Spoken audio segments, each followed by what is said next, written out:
বন্ধুরা, কেমন আছো তোমরা সবাই? তো আজকে আমি তোমাদের শেখাবো বাড়িতে মটন কিভাবে রান্না করবে একদম সুস্বাদু। শীতের বেলায় কিন্তু মটন খেতে দারুণ লাগে, তাও যদি ঝাল ঝাল করে আর কষানো কষানো হয়। তো প্রথমেই আমি নিয়ে নিয়েছি পেঁয়াজ আর লঙ্কা আর আদা রসুন, এগুলোকে কেটে নিচ্ছি, মানে পেঁয়াজগুলো খোসা থেকে ছাড়িয়ে দিচ্ছি। এই দেখো এখানে হচ্ছে যে মটন। প্রত্যেকটা জিনিসই রান্না করার আগে যেটা মিট বা মাছ হয়, তোমরা কিন্তু ওটাকে সুন্দর করে ধুয়ে নেবে, পরিষ্কার করে নেবে। ডিমের ক্ষেত্রে এটা করবে। এখানে টমেটো কুচি, পেঁয়াজ কুচি আর লঙ্কাগুলো মাঝখান দিয়ে হালকা চিড়ে চিড়ে নিয়েছি। আর এখানে আছে আদা রসুন। তারপরে হচ্ছে যে মটনটাকে ভালো করে ধুয়ে নিয়েছি। আলু কম দিচ্ছি যেহেতু কষা কষা হবে রান্নাটা। এরপর একটি কড়াই নিয়ে লো ফ্লেমে সর্ষের তেল দিয়ে সর্ষের তেলটাকে গরম করতে হবে। এবার ওই সর্ষের তেলের মধ্যে আলুগুলোকে সুন্দর করে ভেজে নিতে হবে। খুব তেল ছিল, তাই জন্য একটু দূর থেকে ক্যামেরাটা দেখতে হয়েছিল। দেখো এবার এরকম লাল লাল করে ভেজে নেবে। এবার ওই তেলে শুকনো লঙ্কা, দারচিনি আর এলাইচি দিয়ে খুব সুন্দর করে কিন্তু তোমরা ভেজে নেবে। তার মধ্যে দেবে গোটা জিরে এবং তার মধ্যে পেঁয়াজ কুচি এবং চেরা শুকনো লঙ্কাগুলো দিয়ে নেবে, দিয়ে ভালো করে ভেজে নেবে। ভেজে নেওয়ার পর আদা রসুন বাটতে শুরু করে দেবে। ভেজে নেওয়ার সাথে সাথে আদা রসুনটা বেটে নেবে।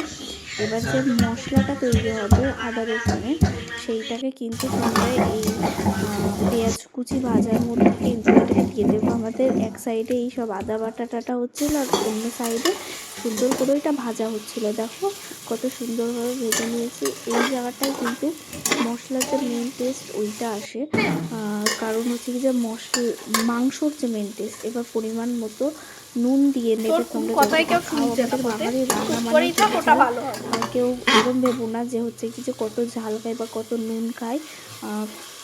বাঙালির মেন খাওয়া দাওয়া মানেই হচ্ছে কিন্তু ঝাল আর ঝাল।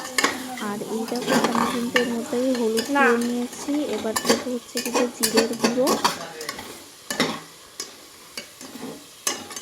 পরিমাণ দেবে। মশলা দিয়ে দেখবে আস্তে আস্তে শুকিয়ে আসছে। তার জন্য সেটাও আমি বলে দিচ্ছি। এর মধ্যে দিয়ে নিচ্ছি তেজপাতাটাকে সুন্দরভাবে মানে মাখিয়ে নেবে। এই যে জিরের গুঁড়ো দিয়ে নিচ্ছি সব পরিমাণ মতো, আমি যতটা রান্না করছি সেই হিসাবে আমি দিচ্ছি। আর এই যে এখানে লঙ্কার গুঁড়ো, যেটা বলেছিলাম ঝালের জন্য সুন্দর করে মেখে নেবে। অনেকটাই শুকনো হয়ে গেছিলো, তাই জন্য কিন্তু ওর মধ্যে জল দেবে খুব অল্প পরিমাণে, একদম অল্প পরিমাণে জল দিয়ে মশলাকে কষিয়ে নেবে। এখানে যে ছাঁচটা বেরোচ্ছিল মশলা থেকে, জল চলে আসার মতো ঝাল। ভালো করে যতটা পারো মিক্স করে নেবে। ফ্লেম গ্যাসের হাই ফ্লেম বা মিডিয়াম ফ্লেমে দেবে। এর মধ্যে টমেটো কুচি এবং পেঁয়াজ কুচি দিয়ে দেবে। পেঁয়াজ কুচি কিন্তু অর্ধেক ভাজা অর্ধেক কাঁচা আছে। পেঁয়াজ কুচি এবং টমেটো কুচিটাকে দিয়ে ভালো করে মশলাটাকে কষিয়ে নেবে। এবার হচ্ছে যে মেন কাজ, এইটা যখন নড়ে আসবে তখন এটার মধ্যে মাংসটাকে দিয়ে দেবে। মাংসটাকে দিয়ে মানে মাংসটাকে ভালো করে মিক্স করে নেবে মশলাটার সাথে। দেখো এখানে তেল দিচ্ছি আমি ঝাঁজের জন্য, যেটা সর্ষের তেল ইউজ করছি। এবার এইটাকে দিয়ে ভালো করে কিন্তু মাংসটাকে মাখিয়ে নেবে।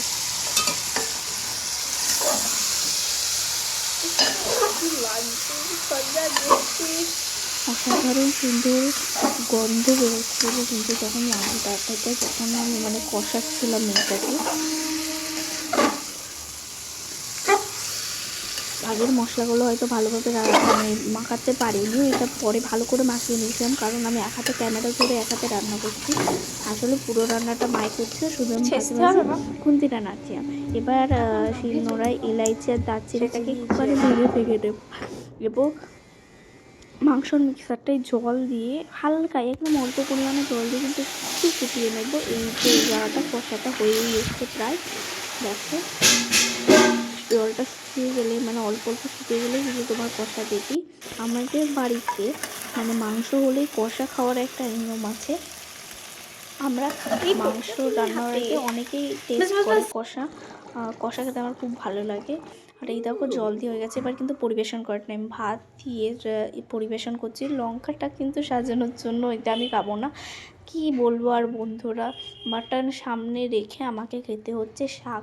এটা খেতেই হবে, যেহেতু এটা প্রোটিন। ভালো লাগে বলো, কি করা যাবে। চলো এবার ফাইনালি মটন খাওয়ার টাইম। এটা আমার ফেভারিট পিস, এটা আমি নিয়ে নিয়েছি। আর ঝোলটা হচ্ছে কি যে মেন টেস্ট করি কেমন হয়েছে। আমি খুবই মানে উৎসাহিত আছি। অন্যদিন তো মা রান্না করে, এবার কিন্তু আমি রান্না করেছি। মা যদিও বলে দিয়েছে আম, উম, উম, উম,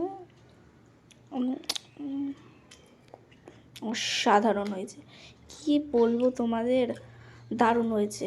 তোমরা যদি এরম রান্নার রেসিপি পছন্দ করো বা তোমাদের যদি দেখতে ভালো লাগে, তাহলে তোমরা আমায় কমেন্টে জানিও, আমি আরও রান্নার রেসিপি দেবো। আজকের জন্য বাই।